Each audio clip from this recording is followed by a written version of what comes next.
имомалии раҳмон пирӯзияш дар интихоботи президентии рӯзи 11 октябрро ба бунёди нирӯгоҳи барқи оби Роғун рабт дод. ин гуфтаи президент дар ҳоле садо медиҳад ки комиссияи марказии интихобот ва райпурсӣ натиҷаҳои ниҳоии интихоботро дирӯз яъне рӯзи 14 октябр эълон карда гуфт эмомалии раҳмон беш аз 90% овозҳоро ба даст овардааст. ҳамкорам Абдулло Ашуров ин мавзӯъро пайгирӣ дошт ва ҳоло бо мо дар студия қарор дорад. Абдулло салом, тавре ба мушоҳида расид аз оғози маъракаи интихоботӣ то анҷоми он эмомалии раҳмон боре ҳам дар ин маврид изҳори назар накарда буд, ҳатто дар рӯзи интихобот ҳам замоне ки худ овоз дод. Пас бигӯ ки ин изҳороти ӯ дар куҷо ва дар чӣ шароите садо додааст? салом шаҳло, дирӯз президент эмомалии раҳмон ба маҳалли сохтмони нерӯгоҳи Роғун сафар дошт ва ҳангоми суханронӣ дар назди бинокорон гуфт ки мардум ба ӯ ба хотири бунёди маҳз ҳамин нерӯгоҳ овоз доданд. барои чӣ дар райдиҳии интихоби президент ба мардум баробари худ бори дигар эътиқод карда ихлос карда овоз барои Роғун.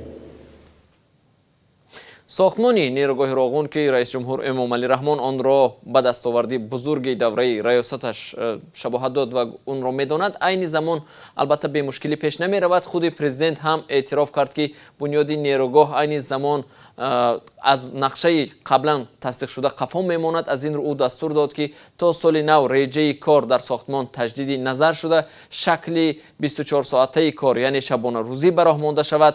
дар ин сурат ба гуфтаи ӯ то 2.5 соли дигар сарбанди нерӯгоҳ ба сатҳе бароварда мешавад ки чархаҳои севум ва чоруми нерӯгоҳ ба кор андохта шавад. Абдулло, аз қабл гуфта мешуд нирӯгоҳи Роғун мушкили бебарқиҳоро ҳал мекунад. хуб, дучархаи Роғун фаъол аст, аммо боз ҳам аз сокинон даҳҳо шикоят аз бебарқӣ мегирем. бале шаҳло, сокинон аз лимит ва ё маҳдудияти дар интиқоли барқ ба хонаҳояшон ҳамарӯза шикоят мекунанд, аммо ширкати барқи тоҷик исрор дорад ки лимит ҷорӣ нашудааст ва танҳо дар хатҳои баландшида таъмир идома дорад ва аз ин рӯ гӯё ба хонаи сокинон барқ намеравад. то кунун дучархаи нерӯгоҳи Роғун ба истифода дода шудааст, аммо кори онҳо низ бемушкил набуд.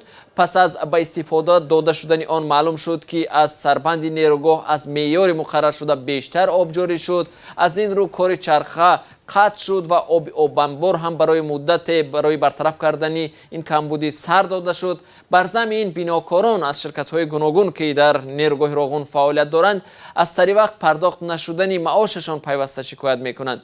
мушкили аз ҳама азиме дар роҳи анҷоми сохтмони нерӯгоҳ ки ҳоло вуҷуд дорад ин аст ки тоҷикистон ба танҳоӣ қудрати пурра сармоягузорӣ кардани ин сохтмонро надорад. кишвар дар роҳи ҷалби сармоягузори хориҷӣ барои бунёди ин нерӯгоҳ ба ҷуз аз $500 миллион ки аз роҳи фурӯши авроқи гаронбаҳо ва ё евробондҳо ба даст овард ҳанӯз муваффақ нашудааст. сипос Абдулло барои суҳбат ва ман бинандагони азиз барномаро баъд аз як огаҳӣ идома медиҳам. бо мо бимонед.